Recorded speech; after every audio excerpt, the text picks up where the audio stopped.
Olá, sejam todos muito bem-vindos. Eu sou o professor Guilherme Alves de Melo Franco, especialista em direitos material e processual do trabalho e previdenciário pela Universidade Estácio de Sá do Rio de Janeiro, formada em Direito pela Faculdade de Direito da Universidade Federal de Juiz de Fora, Minas Gerais. Estou a desenvolver no meu canal do YouTube, Guilherme Alves de Melo Franco Estudar Direito, um curso gratuito sobre os direitos material e processual do trabalho, que tem por objetivo o estudo da consolidação das leis do trabalho, artigo por artigo, e como livro base, os meus comentários à reforma trabalhista, Lei 13.467, de 13 de julho de 2017, lançados pela editora Juruá de Curitiba, no Paraná. Essa é a nossa aula de número 257 desse nosso curso gratuito sobre os direitos material e processual do trabalho, e nela estaremos a desenvolver nossos entendimentos a respeito dos artigos 791, 791-A, 793, 793-A, 793-B e 793-C da Consolidação das Leis do Trabalho, que continuam a jornada jus-operária brasileira a respeito do processo judiciário do trabalho. Nesse sentido, nos diz o artigo 791 da Consolidação das Leis do Trabalho que os empregados e os empregadores poderão reclamar pessoalmente perante a Justiça do Trabalho e acompanhar suas reclamações até o final. Esse é o princípio do jus postulandi, que, a nosso sentir, não tem mais sentido no processo judiciário eletrônico do trabalho, porque as partes no jus postulandi que teriam o direito a atuar nos processos sem a presença dos advogados até o final da parte de julgamento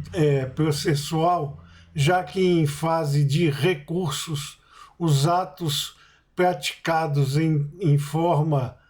de recurso são privativos de advogado e, portanto, dependem da participação dos profissionais do direito para a continuidade do processo judiciário eletrônico do trabalho.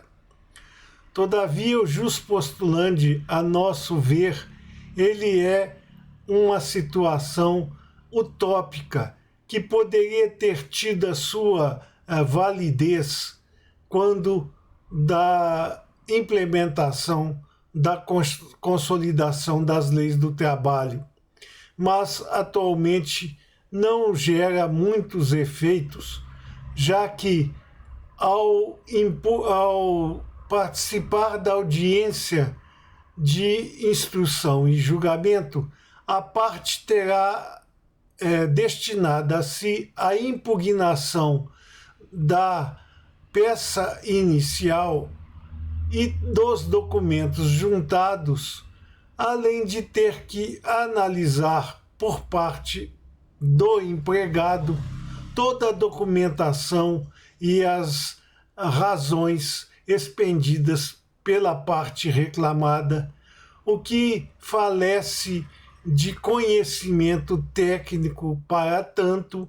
o empregado e o empregador, fazendo com que haja evidente prejuízo aos mesmos com a presença do jus postulandi. Assim entendemos nós que o jus postulandi deveria ser alijado do processo judiciário eletrônico do trabalho e, portanto, esses artigos, como o 791 da Consolidação das Leis do Trabalho, estariam, a nosso sentir, pleiteando serem revogados e retirados do corpus seletista. Todavia, ainda continua a viger na Justiça Especializada do Trabalho o princípio do jus postulandi e, portanto, caberá a nós,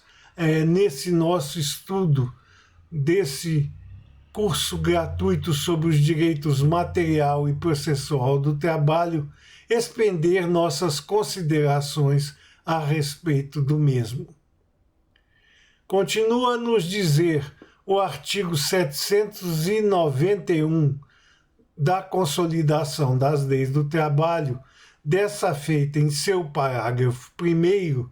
que nos dissídios individuais, os empregados e empregadores poderão fazer-se representar por intermédio do sindicato, advogado, solicitador ou provisionado inscrito na Ordem dos Advogados do Brasil.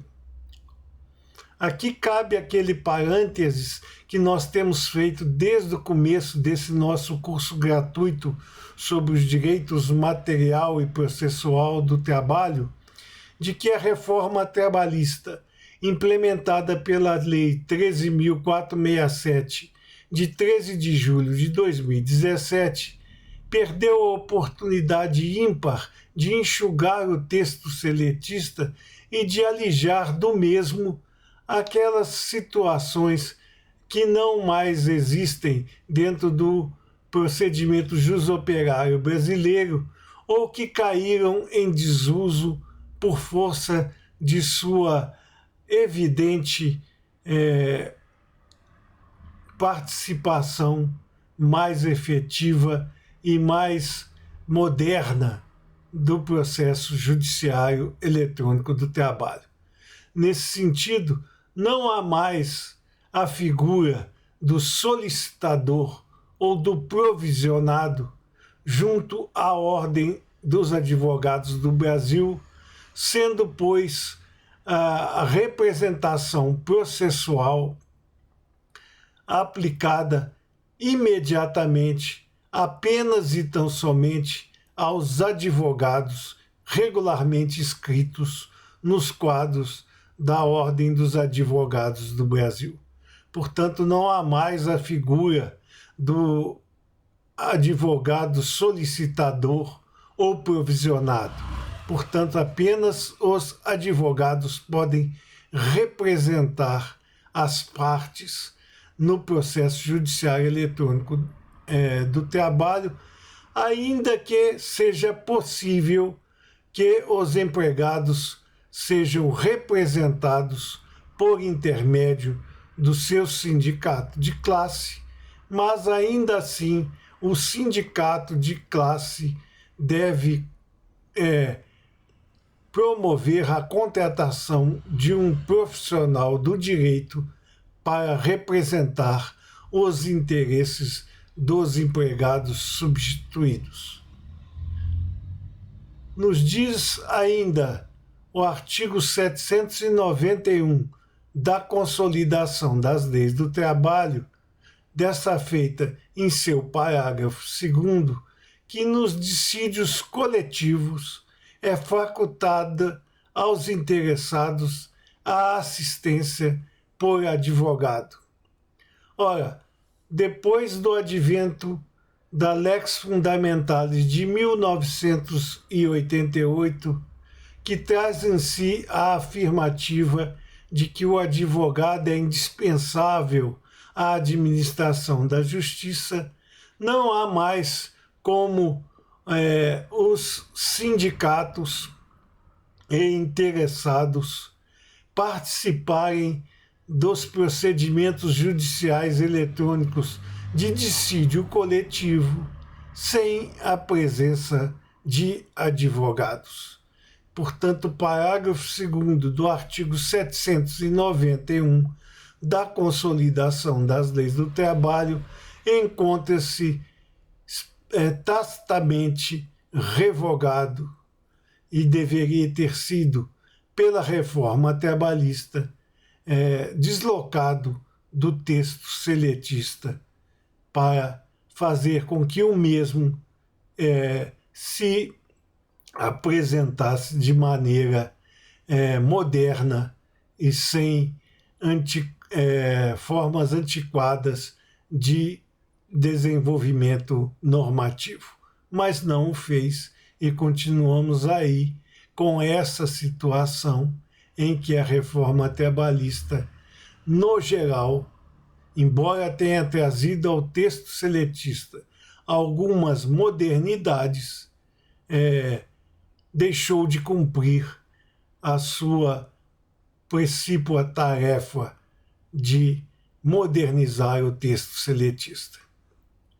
Continua a nos dizer o artigo 791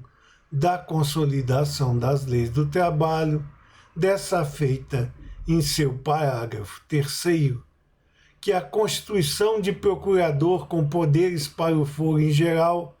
poderá ser efetivada mediante simples registro em ata de audiência a requerimento verbal do advogado interessado com anuência da parte representada. Aqui nós temos a figura do mandato tácito, quando a parte, não tendo deferido ao procurador o instrumento particular de mandato, comparece à audiência de instrução e julgamento acompanhado daquele profissional e declara, ainda que de forma tácita, a sua contratação para defender seus interesses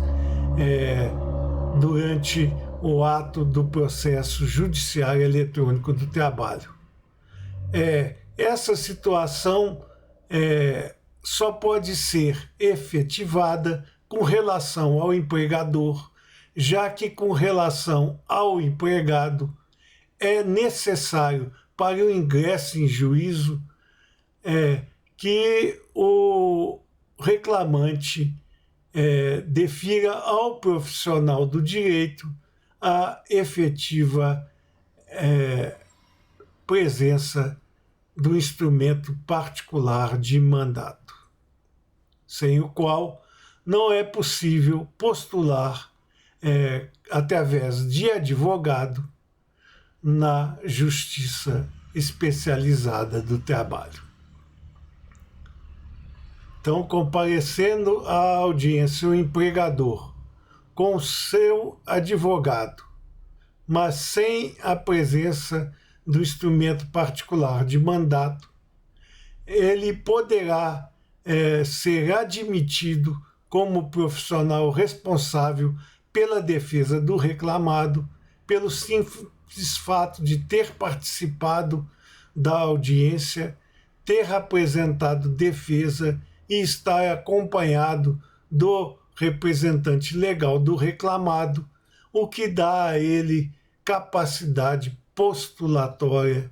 perante a Justiça Especializada do Trabalho. Nos diz o artigo 791-A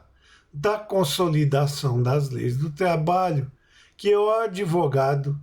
ainda que atue em causa própria, serão devidos honorários de sucumbência, fixados entre o mínimo de 5% e o máximo de 15% sobre o valor que resultar da liquidação da sentença, do proveito econômico obtido ou não sendo possível mensurá-lo sobre o valor atualizado da causa. Aqui é uma questão bastante necessária com relação a aplicação do artigo 791-A em seu caput pelos juízes do trabalho, porque temos visto ao longo de toda essa nossa carreira de mais de 38 anos de atuação específica na Justiça do Trabalho, que os juízes têm extrema dificuldade de ofertar ao procurador da parte vencida o percentual máximo de 15% sobre o valor estabelecido na condenação, normalmente aplicando cifras entre 5% e 10%, não levando em conta a capacidade do profissional, o modo de agir, a necessidade de estudo da causa e todo o tempo dispendido para a elaboração de defesas, de petições iniciais e de outras peças processuais, o que tem feito com que nós, procuradores, tenhamos que sempre, ou quase sempre, que recorrer aos pretórios para que eles reanalisem a situação e ampliem o montante financeiro dispendido à guisa de honorários de sucumbência. É extremamente difícil que um juiz do trabalho, em seu munus de definir o quanto a ser destinado ao procurador, de imediato defira ao mesmo o percentual de 15%, que é o teto máximo previsto pelo artigo 791-A da Consolidação das Leis do Trabalho, o que é uma pena, porque o trabalho dos profissionais de direito é extremamente necessário à administração da justiça, tanto assim que foi alçada ao nível constitucional e deveria ter maior respeito por parte dos aplicadores do direito quando do estabelecimento dos honorários sucumbenciais. Continua a nos dizer o artigo 791-A, dessa feita em seu parágrafo 1º, que os honorários são devidos também nas ações contra a fazenda pública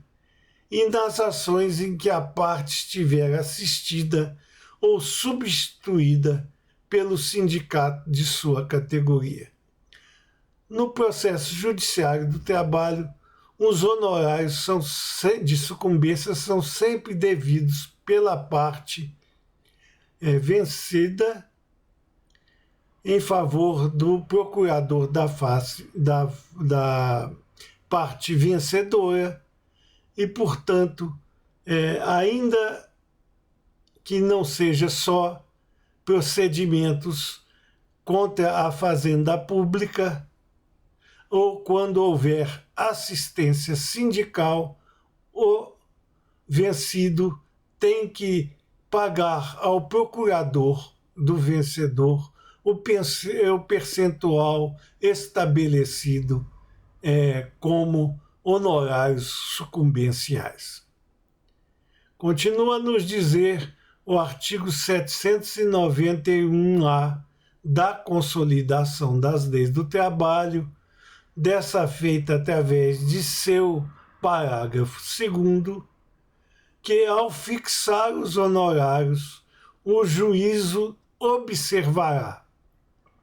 Então, para fixar os honorários de sucumbência, o juízo deverá sempre observar o grau de zelo do profissional, o lugar e a prestação do serviço, embora essa situação do lugar e prestação de serviço hoje esteja mitigada pela presença do processo judiciário eletrônico do trabalho, já que o profissional pode atuar em qualquer parte do Brasil, em qualquer tribunal ou vara do trabalho existente no país. E, portanto, o local da prestação já não é tão importante como era nos primórdios da consolidação das leis do trabalho. A natureza e a importância da causa, portanto, a natureza da agressão aos direitos trabalhistas e a importância dessa causa para o cenário jusoperário brasileiro também deve ser levada em consideração pelo juízo no estabelecimento dos honorários sucumbenciais. Também deverá levar o juiz em consideração o trabalho realizado pelo advogado e o tempo exigido para o seu serviço. Aqui deve ser englobado sempre o trabalho que foi realizado, tanto a nível de defesa quanto a nível de inicial ou de recurso, e o tempo exigido para que o serviço seja efetivado com o mistério que deve ser e foi empreendido, tanto no caso de estudo de jurisprudência, de normas jurídicas e dos fatos relacionados ao feito, e, portanto, também deve o juízo levar em consideração estas situações. Como já vimos em nossa explanação anterior, dificilmente o juiz se atém a todos esses princípios para estabelecer os honorários sucumbenciais que quase sempre não atingem ao teto máximo como deveria ser de 15% sobre o valor da condenação, ficando entre os hemisférios dos 5% a 10%. Como é normalmente o que acontece na Justiça Especializada do Trabalho, infelizmente. Continua a nos dizer o artigo 791-A da Consolidação das Leis do Trabalho, dessa feita em seu parágrafo 3º, que na hipótese de procedência parcial, o juízo arbitrará honorários de sucumbência recíproca, vedada a compensação entre os honorários. Essa é a situação da sucumbência recíproca naquelas hipóteses que em alguns dos pedidos do reclamante não foram contemplados pela sentença. Aqui cabe a observação de que apenas e tão somente aqueles que não foram integralmente contemplados na procedência do feito é que poderão ser objeto de sucumbência por parte do reclamante, já que se houver algum ganho, ainda que ínfimo, a respeito da matéria ventilada, não poderá ela ser objeto de sucumbência recíproca. A crítica que fazemos a esse parágrafo 3º do artigo 791-A da Consolidação das Leis do Trabalho reside no fato da vedação de compensação entre os honorários devidos por uma parte à outra, porque, na maioria das vezes, a sucumbência recíproca se apresenta com valores praticamente idênticos e, portanto, não faz sentido que, se, por exemplo, o valor devido ao reclamante, ao procurador do reclamante pelo reclamado, e o valor do reclamado devido ao reclamante por esse mesmo sistema, se for idêntico, não há por que não haver esta compensação. já que os valores são iguais e, portanto, não faz sentido cobrar 15%, né, de crédito ao reclamante e cobrar 15% de crédito ao reclamado e não poder haver a compensação entre esses valores quando idênticos. Portanto, essa vedação da compensação entre honorários, para nós, não faz o mínimo sentido. Continua a nos dizer o artigo 791-A da Consolidação das Leis do Trabalho, dessa feita através de seu parágrafo 4º, que vencido o beneficiário da justiça gratuita, desde que não tenha obtido em juízo, ainda que em outro processo, créditos capazes de suportar a despesa, as obrigações decorrentes de sua sucumbência ficarão sob condição suspensiva de exigibilidade. E somente poderão ser executadas se nos 2 anos subsequentes ao trânsito em julgado da decisão que a certificou,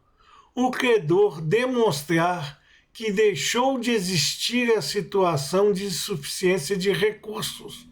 que justificou a concessão da gratuidade, extinguindo-se, passado esse prazo, tais obrigações do beneficiário. Em análise a esse parágrafo 4º do artigo 791-A da Consolidação das Leis do Trabalho, nos cumpre informar que parte desse texto foi considerada inconstitucional pelo Supremo Tribunal Federal ao decidir a ação direta de inconstitucionalidade 5.766, oriunda do Distrito Federal. E alijou deste procedimento os termos desde que não tenha obtido em juízo, ainda que em outro processo, créditos capazes de suportar a despesa. Atualmente, vale a regra de que, vencido o beneficiário da justiça gratuita,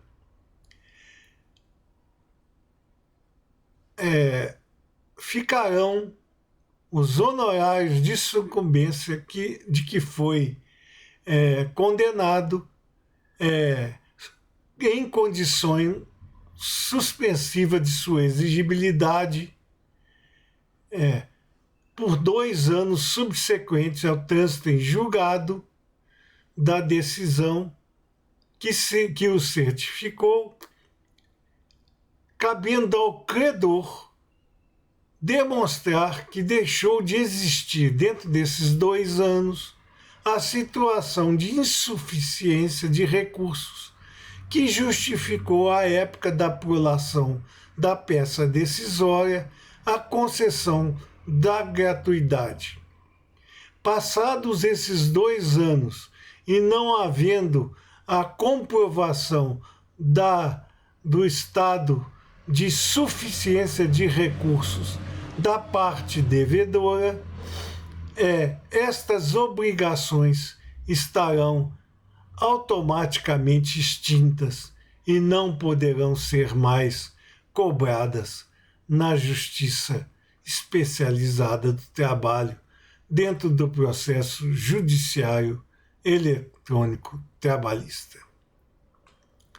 Continua a nos dizer o artigo 791-A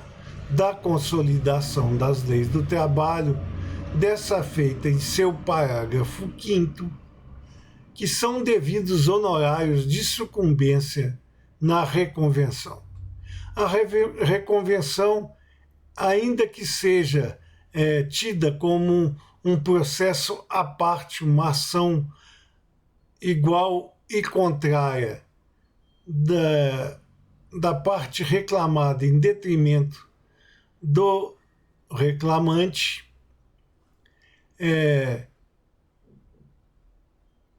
onde a parte reconvente traz situações iguais e contrárias que fazem falecer o direito do ex-adversus no processo judiciário do trabalho, são devidos honorários de sucumbência caso essa reconvenção tenha sido tida como procedente, ainda que em parte, e, portanto, caberá honorários de sucumbência pela parte vencida ao vencedor. O artigo 792 da Consolidação das Leis do Trabalho encontra-se revogado. E dentro do princípio que norteia esse nosso curso gratuito sobre os direitos material e processual do trabalho, não merecerá explanação a respeito do mesmo,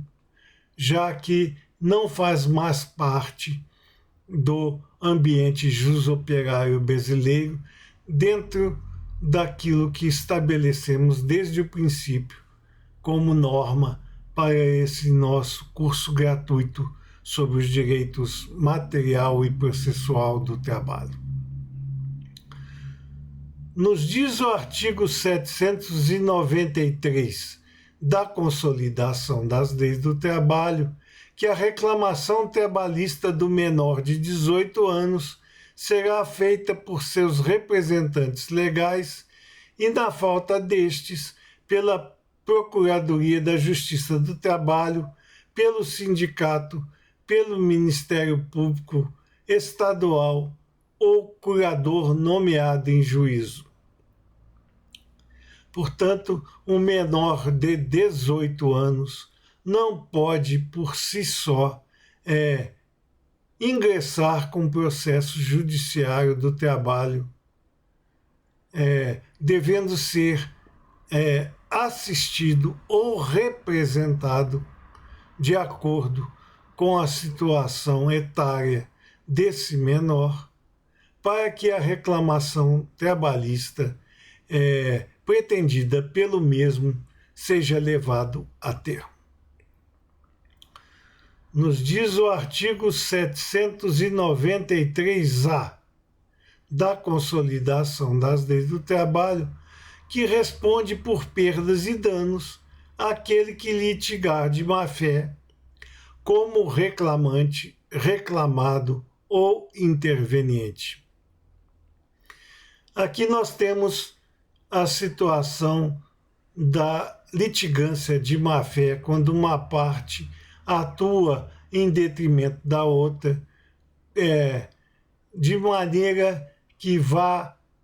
pretender o prejuízo da parte contrária através de situações que não são a litigância normal e verdadeira para a defesa de seus direitos, utilizando de ardis para tentar destruir o arcabouço de direitos da parte contrária. Nesse caso, nos diz o artigo 793-A que responderá por perdas e danos aquele que litigar de má-fé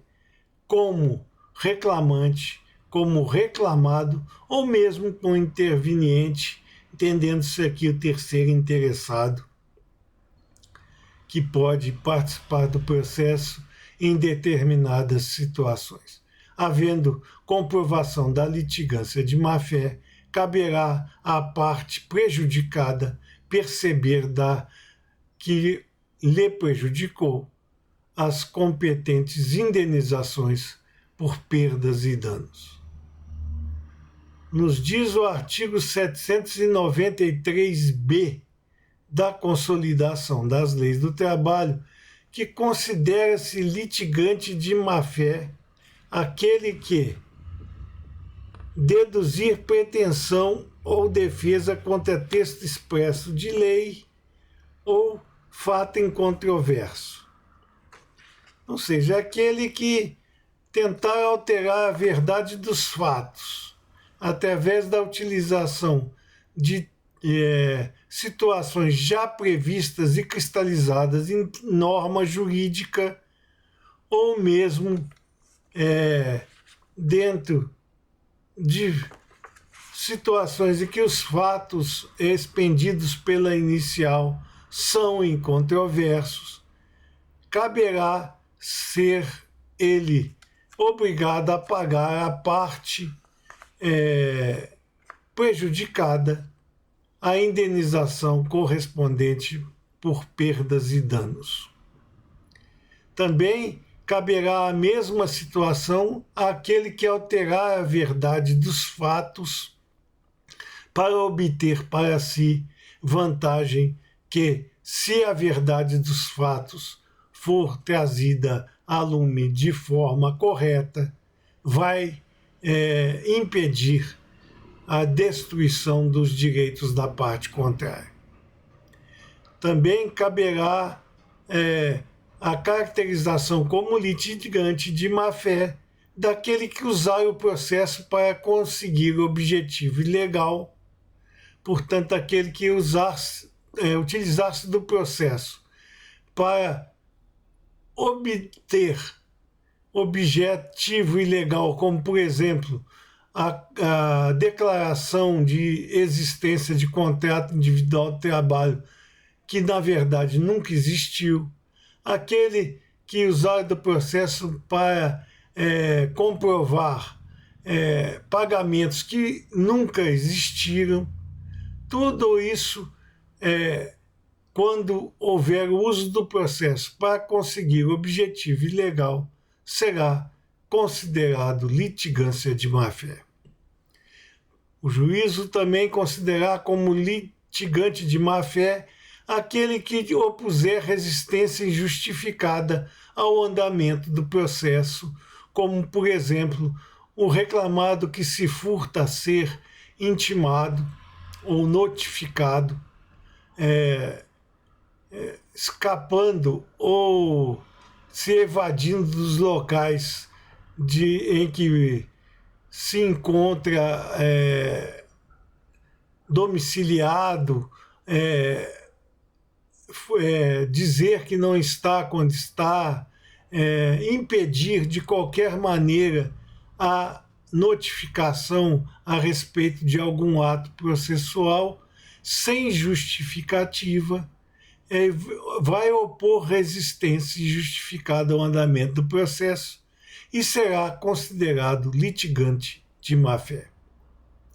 Também será considerado litigante de má-fé aquele que proceder de modo temerário em qualquer incidente ou ato do processo.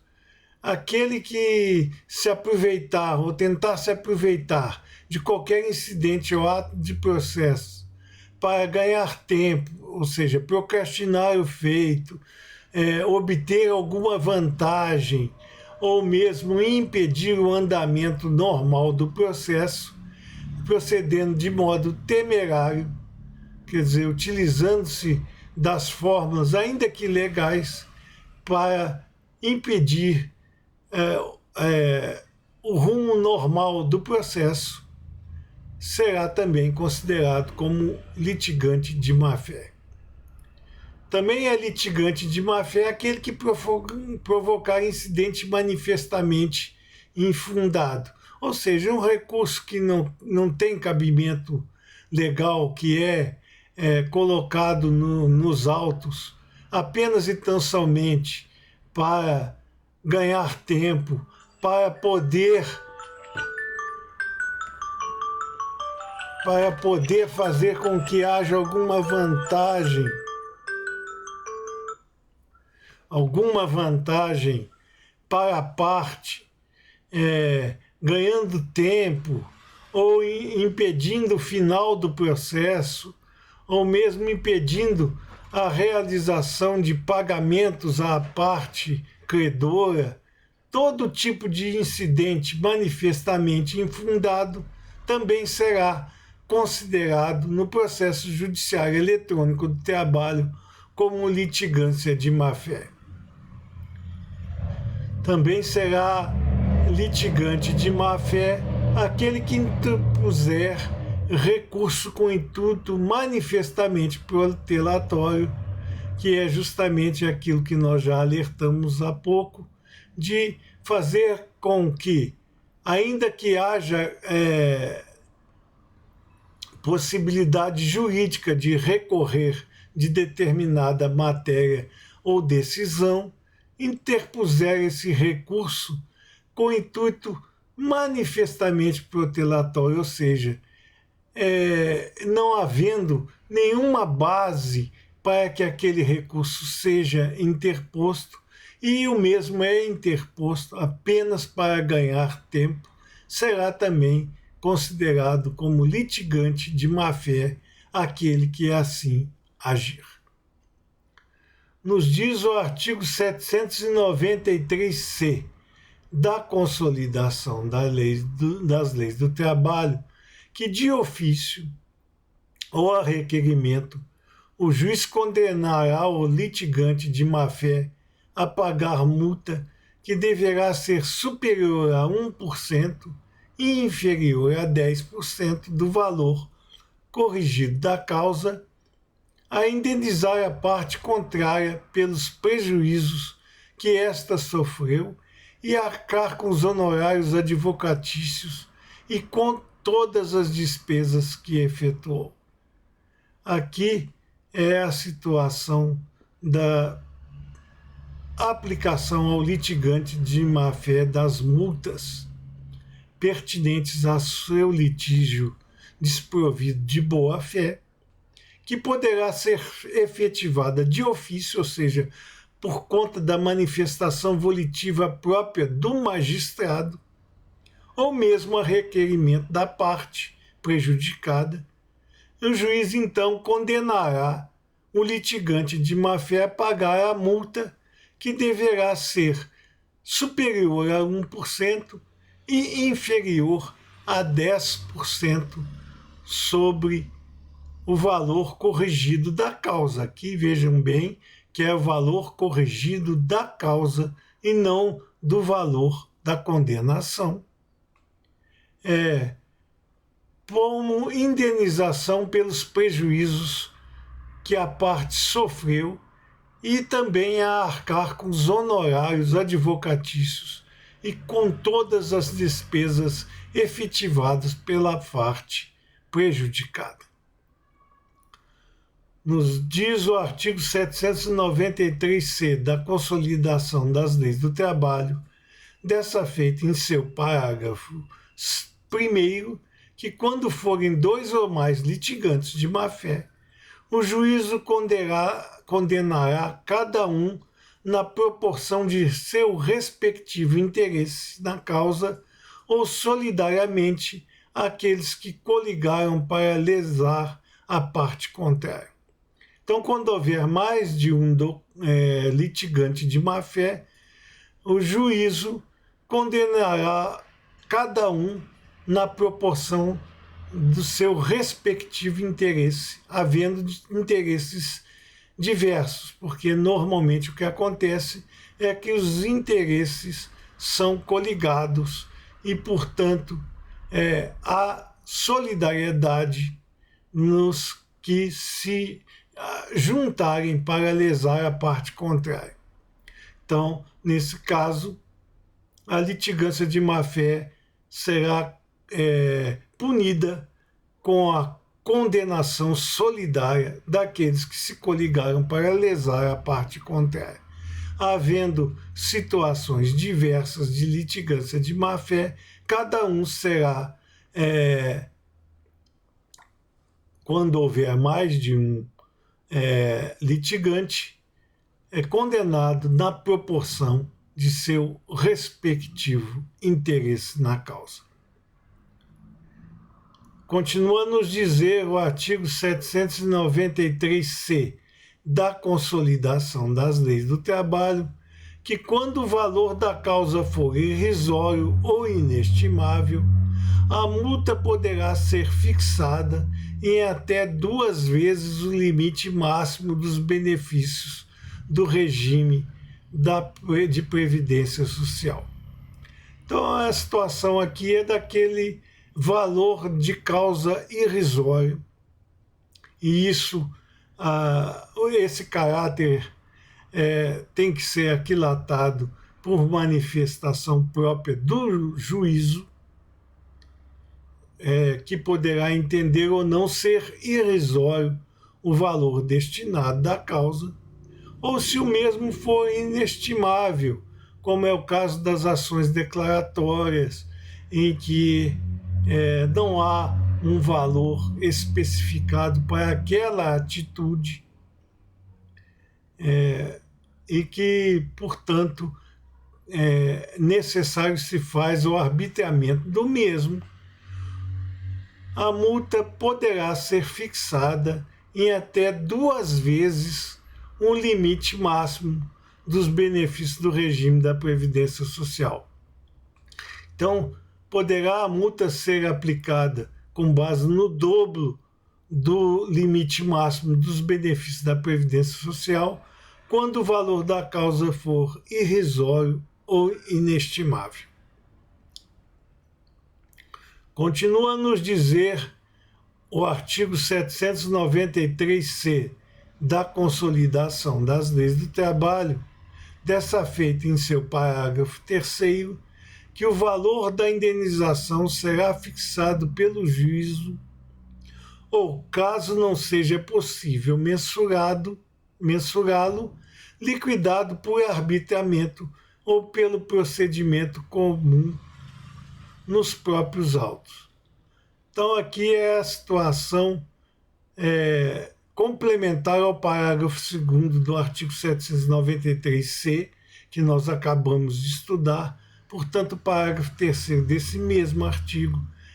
atua como uma complementação do seu antecessor. Então, o valor da indenização seria fixado pelo juízo. Ou, caso não seja possível mensurá-lo, ou seja, caso não seja possível determinar o valor destinado à indenização, o mesmo será liquidado por arbitramento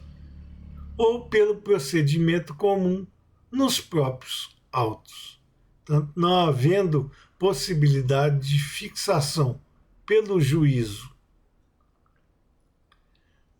do valor da indenização, poderá ele ser, nos casos em que não seja possível mensurá-lo, liquidado por arbitramento ou pelo procedimento comum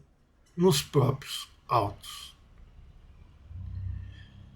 Essas eram as considerações que gostaríamos de fazer a vocês nessa nossa aula de número 257 desse nosso curso gratuito sobre os direitos material e processual do trabalho. E aproveitamos a oportunidade para agradecer a todos vocês a presença nessas nossas aulas e concitar ainda uma vez mais àqueles que não o fizeram, que se inscrevam no nosso canal e deixem seus likes nas nossas aulas, porque é através destas 2 atividades simples que vocês estarão a nos oferecer a oportunidade de manter íntegro esse nosso curso gratuito sobre os direitos material e processual do trabalho, além de podermos distribuir o conhecimento aqui arregimentado ao maior número de pessoas possível. Muito obrigado a todos.